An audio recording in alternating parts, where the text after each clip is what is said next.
बिहार विधानसभा 2024 सचिवालय सहायक के एडवर्टाइजमेंट ऑफिशियल वेबसाइट के ऊपर आ गए, जो आप ऑफिस मॉर्निंग में हम लोगों ने इसके ऊपर डिटेल में बात भी किया। तो इस वीडियो में हम लोग बात करेंगे मेंस एग्जाम के सिलेबस के ऊपर, किस तरह का पेपर होंगे, कहाँ से प्रश्न पूछे जाएंगे और किस तरह से आपको प्रिपरेशन मेंस एग्जाम की करनी चाहिए। और साथ में हम लोग बात करेंगे प्रिलिमिनरी एग्जाम के ऊपर भी। तो प्रिलिमिनरी एग्जाम के सिलेबस को आपको किस तरह से लेनी चाहिए कि कम समय में ज़्यादा बेहतर आप स्कोर कर पाए। चैनल पर आपने तो चैनल को सब्सक्राइब कर लें और इस वीडियो को आप अपने दोस्तों के साथ शेयर जरूर करें। सबसे पहले बात कर लेते हैं इस एडवर्टाइजमेंट को कैसे डाउनलोड करना है। बिहार विधानसभा लिखकर गूगल के ऊपर क्लिक कर देना है, गूगल के ऊपर डाल देना है।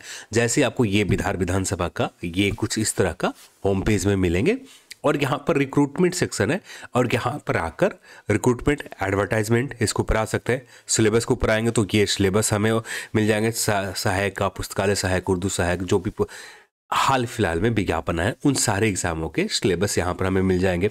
फिर इसके बाद जो भी अर्काइव में यहाँ पर एग्जामिनेशन शेड्यूल को लेकर, रिजल्ट को लेकर, और यहाँ पर अर्काइव में कुछ ज़्यादा है नहीं, तो अर्काइव में भी प्रीवियस ईयर पेपर डाले होते तो यहाँ पर प्रीवियस ईयर पेपर के ऊपर भी बात कर ले। तो ये चीज़ें आप बिहार विधानसभा के ऑफिशियल वेबसाइट से बहुत सारे फाइल आप एक्सेस कर सकते हैं आसानी से। इन सारे एडवर्टाइजमेंट के आप देख सकते हैं। तो यहाँ पर हम लोग मेन फोकस करते हैं बिहार विधानसभा के मेंस एग्जाम के ऊपर। तो पहले स्टार्ट करते हैं प्रिलिमिनरी एग्जाम को लेकर। प्रिलिमिनरी एग्जाम के देखें तो ऑब्जेक्टिव पेपर है, 100 प्रश्न आपसे पूछे जा रहे हैं और सभी प्रश्न के आप सही उत्तर देते हैं तो 4 अंक दिए जाएंगे, यानी टोटल आपको 400 के एग्जाम यहाँ पर प्रिलिमिनरी एग्जाम में लिए जा रहे हैं। तो प्रिलिमिनरी एग्जाम में 100 प्रश्न है, 400 अंक के एग्जाम होंगे, नेगेटिव मार्किंग 1 होगा और समान अध्ययन से जो प्रश्न आपको पूछे जा रहे हैं 40 प्रश्न पूछे जा रहे हैं और समान विज्ञान और प्लस गणित से 30 प्रश्न है और रीजनिंग से आपका 30 प्रश्न है।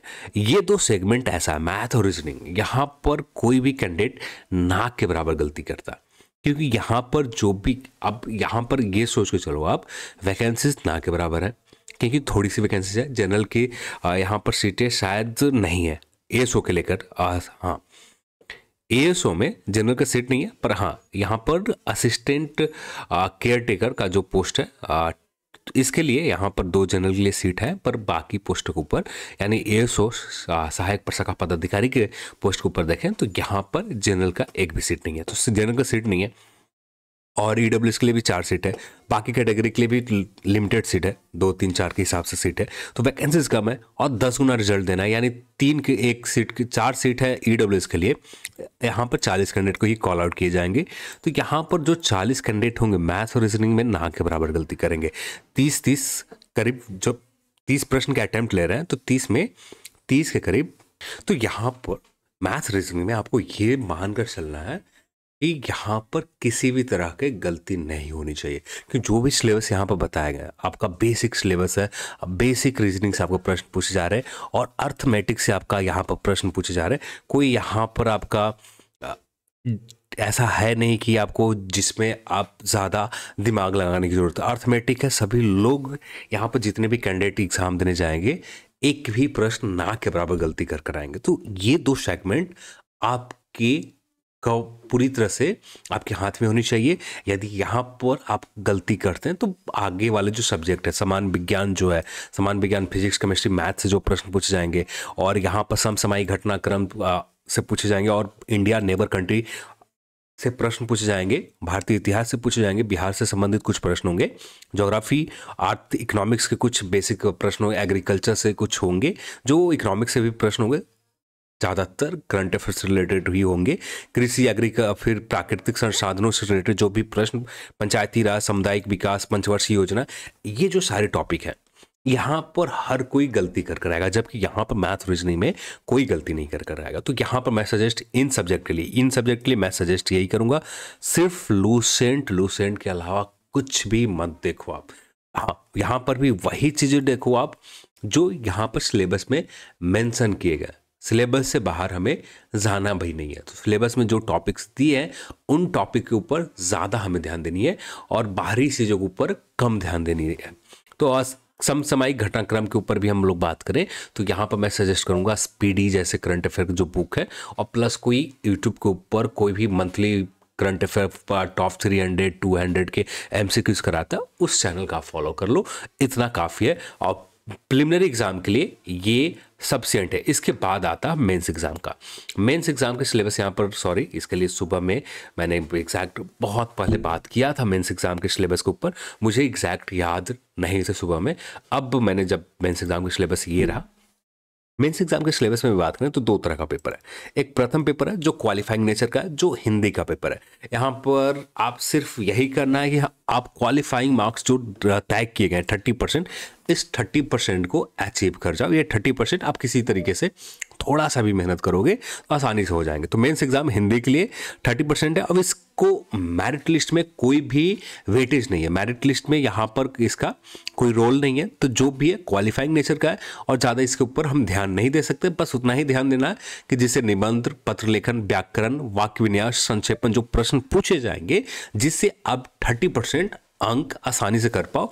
तो इसके लिए हिंदी पेपर थोड़ा सा तो ध्यान आपको देने पड़ेगा। मेन फोकस करना है आपको ये सेकंड पेपर के ऊपर। अब यहाँ पर आप 3 स्टार, 4 स्टार, 5 स्टार जितना भी करना चाहो आप कर सकते हो, क्योंकि यहाँ पर वैकेंसीज आपके कैटेगरी के लिए, जिस भी कैटेगरी में आप आते हो, वैकेंसीज ना के बराबर है। तो किसी कैटेगरी में 4 है तो किसी कैटेगरी में 3 है। जैसे वैकेंसीज के ऊपर हम देखें तो वैकेंसीज ये रहा, हाँ ये रहा। इस वैकेंसीज का आप देखोगे तो वैकेंसीज आपको सामने है ही नहीं, ना के बराबर है। जैसे यहाँ पर पिछले वक्त बीसी कैटेगरी में देखते हैं तो यहाँ पर वैकेंसीज आपके अच्छे खासे हैं, तो यहाँ पर आपके राहत रहेंगे। और ईबीसी के लिए देखें 20 पोस्ट है, तो यहाँ पर भी आपको राहत मिलेंगे। एसटी के लिए 2 पोस्ट है यहाँ, और एससी के लिए 13 पोस्ट है, तो यहाँ पर कुछ आपको राहत मिलेगा। और यहाँ पर भी देखें तो सिर्फ जनरल के लिए 2 सीट है, बाकी कैटेगरी के लिए यानी बीसी और ईबीसी के लिए एक सीट है, बाकी कैटेगरी के लिए एक भी वैकेंसीज यहाँ पर नहीं है बिहार विधानसभा में। तो ये चीज़ें आपको लेकर चलनी है कि वैकेंसीज आपके ना के बराबर है, तो यहाँ पर उस हिसाब से मेहनत आपको करना है। अब यहाँ पर ये जो 80 प्रश्न होंगे ये डिस्क्रिप्टिव पेपर होगा, आपको लिखने के लिए। यहाँ पर किसी भी टॉपिक ऊपर आपका ऑब्जेक्टिव एमसीक्यूज बेस पे प्रश्न नहीं पूछे जाएंगे। हाँ, सेकंड पेपर होगा जो आपको 20 होंगे, अर्थमेटिक मैथ से प्रश्न पूछा जाएगा, जो संख्या पद्धति नंबर सिस्टम से होंगे, नंबर से होंगे, फिर दशमलव से होंगे, और फिर इसके बाद सर नंबरों, यानी टोटल सारे के सारे प्रश्न नंबर सिस्टम से रिलेटेड। कुछ परसेंटेज है और रेशियो है, एवरेज है और एसआई है और प्रॉफिट एंड लॉस, समय एंड दूरी। इन्हीं टॉपिक से आपके मेंस एग्जाम में 20 प्रश्न पूछे जाएंगे और मेन आपको फोकस करना। अब ये 20 प्रश्न की तैयारी आपका कब हो जा रहा है? प्रिलिमिनरी एग्जाम के प्रिपरेशन के समय ही। आपका प्री एग्जाम जब आप प्रिपरेशन कर रहे हो वहां पर ही इस टॉपिक के भी प्रिपरेशन कंप्लीट हो गए। तो मेंस एग्जाम के लिए हमें मेन फोकस कहां पर करना है? इन टॉपिक के ऊपर। अब यहाँ पर भी विश्व, भारत, बिहार, इतिहास, यहाँ से कहीं भी किसी एक छोटे से टॉपिक से आपके प्रश्न दे दिए जाएंगे। वर्ल्ड हिस्ट्री के एक छोटे से टॉपिक के ऊपर प्रश्न दे दिए जाएंगे और यहाँ पर संक्षेप में छोटे से कुछ वर्ड्स में आपको लिखने के लिए दे दिए जाएंगे। फिर यहाँ पर बात करें संस्कृति। अब इसके प्रीवियस ईयर के पेपर इंटरनेट के ऊपर हैं और आप यूट्यूब पर सर्च करोगे तो वहाँ पर मिल जाएंगे। पर इंटरनेट के ऊपर मैंने लगातार सर्च किया, 5 से 6 गूगल के पेज ढूंढ निकाला, पर कहीं भी हमें प्रीवियस ईयर के पेपर नहीं मिले। आप यूट्यूब के ऊपर सर्च करते हो तो प्रीवियस ईयर का पेपर मिल जाएगा। अब जिसके ऊपर किसी चैनल ने, नाम एग्जैक्ट अभी याद नहीं आ रहा, उस आप सिर्फ बिहार विधानसभा एएसओ प्रीवियस ईयर पेपर या मेंस एग्जाम पेपर लिखते हो, वहाँ पर आपको ये मेंस एग्जाम का पेपर मिल जाएगा। जाकर आप वहाँ से देख सकते हो और काफ़ी हद तक बहुत अच्छे से बताया है। तो वहाँ पर आप देखकर आसानी से उन सारे टॉपिक किस तरह के प्रश्न पूछे जा रहे हैं ये चीज़ आप क्लियर कर सकते हो। राजनीतिक व्यवस्था, एग्रीकल्चर से रिलेटेड जो भी है, यानी आपको यहाँ पर जो भी टॉपिक दिए गए, यहाँ पर कैसे आप, जैसे अब विश्व, बिहार और ये वर्ल्ड हिस्ट्री, भारत के इतिहास और बिहार के इतिहास, ये तो थोड़ा सा लंबा चला जाएगा।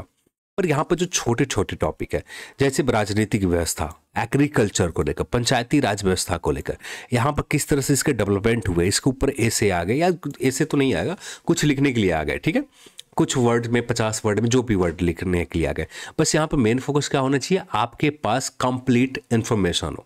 यदि आपके पास पंचायती राज व्यवस्था से लेकर आप अपने माइंड में हर आर्टिकल को याद रखा, कैसे डेवलपमेंट हुए, किसने क्या सुझाव दिया पंचायती राज को लेकर, किसने क्या कहा और किस तरह से आगे चलकर डेवलप हुआ, किस तरह से संवैधानिक दर्जा प्राप्त हुई, ये सारी चीज़ें आपको माइंड में पूरी तरह से एग्जैक्ट याद होनी चाहिए मेंस एग्जाम के समय। और याद थोड़ी सी एक दो प्रैक्टिस भी आप कर लेते हो तो आसानी से मेंस एग्जाम में उतना समय नहीं लगेगा जितना पहली बार आप लिखने बैठोगे। तो यहाँ पर इन टॉपिक ऊपर कम से कम 2 बार हर टॉपिक ऊपर, जैसे पंचवर्षीय योजना है तो पंचवर्षीय योजना के ऊपर किस तरह से प्रभाव डाला इंडियन इकोनॉमिक्स में, और किस तरह से, और गरीबी उन्मूलन में भी किस तरह से पंचवर्षीय योजना ने काम किया, इस तरह के प्रश्न आपसे पूछे जाएंगे। और यहाँ पर मेन फोकस होना चाहिए आपको सारे इंफॉर्मेशन पूरी तरह से याद हो। इनमें से ज़्यादातर टॉपिक ऐसे टॉपिक है जब आप मेंस एग्जाम प्रिलिमिनरी एग्जाम की तैयारी करोगे वहाँ पर ही काफ़ी हद तक इन टॉपिक के ऊपर आप एक बार तो ज़रूर देख लोगे। तो यहाँ पर मैं सजेस्ट यही करूँगा कि सिर्फ एक ऐसा नोट आप प्रिपेयर करो जिसमें इन टॉपिक के एक क्रक्स हो, यानी एग्जैक्ट हमें पूरा इन्फॉर्मेशन नहीं लिखना, आपको पूरा राइटिंग भी नहीं लिखना, सिर्फ आपके सारे इन्फॉर्मेशन। जैसे पंचायती राज व्यवस्था है, ठीक है, पंचायती राज व्यवस्था में कितने सब्जेक्ट के ऊपर है तो वो सारे सब्जेक्ट के मेंशन कर दिए, कौन सा सब्जेक्ट किस आर्टिकल में आता है ये मेंशन कर दिए। क्योंकि जब आपका मेंस राइटिंग में कुछ आपको की मेंशन कर दिए गए और वो की के लेकर यदि आज उसकी जो भी मेंशन किया गया उसको लेकर कोई आर्टिकल आपको याद नहीं है, और राइटिंग को जो इन्हांस करेगा, जो राइटिंग को आपको बहुत अच्छा प्रेजेंट करेगा, वो प्रेजेंट नहीं हो पाएंगे यदि एग्जाम हॉल में उन आर्टिकल आपको याद नहीं रहता। तो यहाँ पर मैं सजेस्ट इसलिए कर रहा हूँ हर टॉपिक को एक क्रक्स बना लो आप। यानी पंचायती राज है तो एक पेज में पंचायती राज पूरा अच्छे से, एक पेज भी नहीं लगेगा, हाफ ही पेज में पंचायती राज के सारे इंफॉर्मेशन मेंशन हो जाएंगे। अब बस कुछ इसको लेकर समितियां जो कमीशन बनी है, कुछ इसके लेकर जो संवैधानिक डेवलपमेंट हुए उनको लेकर थोड़ा बहुत आपको एक्स्ट्रा मेहनत करनी होगी। पंचवर्षीय योजना भी 2 से 3 पेज में चल जाएंगे। भारत के स्वतंत्रता आंदोलन को लेकर ये थोड़ा सा लंबा टॉपिक है। वैसे महत्वपूर्ण समसामयिक घटना से भी कुछ प्रश्न हो जाएंगे जहां पर आपको लिखने के लिए पूछे जाएंगे। तो इन टॉपिक को भी इसी तरह से आप प्रिपेयर कर सकते हो। अब इसको लेकर मैं सोर्स की बात करूं तो बहुत सारे सोर्स हैं, जीके टुडे हो गए, विजन आईएएस हो गए, और भी बहुत सारे जो है जिनके पास एक ही कुछ टॉपिक सिलेक्ट करने, 10 से 15 टॉपिक सिलेक्ट करने, उन 10 से 15 टॉपिक से ही समसामयिक के आपसे प्रश्न पूछे जाएंगे। कोई ज़्यादा एक्स्ट्रा आपसे प्रश्न पूछा भी नहीं जाएगा। भारतीय संविधान से रिलेटेड कुछ मुख्य विशेषता, प्रस्तावना से रिलेटेड, फंडामेंटल राइट से लेकर डीपीएसपी के मूल फंडामेंटल ड्यूटीज से रिलेटेड, राष्ट्रपति, राज्यपाल, संवैधानिक स्थिति, शक्तियां, राज्य विधानमंडल, राज्य विधानमंडल अधिकारी, बिहार विधानमंडल और सदस्य को निहरता शक्तियां, विशेषाधिकार, विधि प्रक्रिया, वित्तीय विषयों के संबंध में प्रक्रिया, उच्चतम न्यायालय, उच्च न्यायालय, अधिकार क्षेत्र, शक्तियां, न्यायाधीश, यानी पूरी तरह से आपको पॉलिटी के ऊपर मेन फोकस करना है। क्योंकि जितने भी आप यहाँ के बाद आप टॉपिक देखते हो, भारत के संविधान के बाद जो टॉपिक आप देखते हो, सारे के सारे टॉपिक यहाँ पर मेन फोकस होगा इन्हीं टॉपिक से। अब इन टॉपिक के इंफॉर्मेशन आपके पास एक सेपरेट है, और ये इंफॉर्मेशन आप लेना चाहो तो लूसेंट से भी ले सकते हो। हाँ, लूसेंट थोड़ा सा एक्स्ट्रा आपको मेहनत कुछ टॉपिक के ऊपर करने होंगे, बाकी टॉपिक आपका काम कर देता है लूसेंट। पर मैं सजेस्ट करूंगा आप कोई ऐसे बुक लो जिन्होंने भी लिखा हो उन भारतीय संविधान का, थोड़ी सी मेहनत की गई हो, और वहाँ पर आपको ये पता चलेगा कि किस तरह से राइटिंग लिखी जाती है। तो ये आपको थोड़ी सी बेसिक स्ट्रक्चर आपको बनना चाहिए। जैसे आप एम लक्ष्मीकांत के कुछ बेसिक टॉपिक ऊपर आप पढ़ रहे हो तो वहाँ पर ही जिन्होंने भी लिखा है तो उसके ऊपर मेहनत की है। मेहनत करने के बाद आपके सामने एक बुक प्रेजेंट किया तो आपको एक आइडिया मिलेगा कि हाँ किस तरह से हमें इस टॉपिक को एग्जाम हॉल में प्रेजेंट करनी है। तो एक आइडिया मिल जाएगा, उससे आप छोटे से कुछ वर्ड में आपको समरी में आपको लिखने हैं, तो यहाँ पर आपको ज़्यादा मेहनत नहीं करनी पड़ेगी। तो मैं सजेस्ट यही करूँगा कि जितना हो सके इन सारे टॉपिक्स को आप क्रक्स जरूर बनाओ, यही आपको काम आने वाला है। इसके बाद क्रक्स बनाने के बाद हर टॉपिक को रिवीजन करते जाओ, और हर एक दिन एक दिन में आप 2 टॉपिक प्रिपरेशन कर सकते हो या 3 टॉपिक प्रिपरेशन कर सकते हो। अपने हिसाब से प्रिपरेशन करते रहो, आप आसानी से मेंस एग्जाम को बहुत अच्छे से आप क्लियर कर सकते हो। कोई ज़्यादा मुश्किल काम यहाँ पर है नहीं। हाँ, कंपटीशन टफ है, पर जो भी कंपटीशन टफ है प्रिलिमिनरी एग्जाम में ही टफ है, और मेंस एग्जाम में 10 गुना है तो एक सीट पर 10 ही कैंडिडेट है। अब यहाँ पर भी कंपटीशन है, पर 10 कैंडिडेट तो है, 9 कैंडिडेट तो ही बाहर होंगे, एक ही कैंडिडेट को सीट मिलेगा। तो यहाँ पर भी कंपटीशन है, तो फिर भी हमें ख्याल रखना है कि किस तरह से आपको, जितना कम समय से आप बचाओगे आसानी से यहाँ पर आपका मेंस एग्जाम का प्रिपरेशन कंप्लीट हो जाएगा। तो आज की इस वीडियो में इतना ही, और इस वीडियो के देखने के लिए आप सभी को बहुत बहुत धन्यवाद। जय हिंद।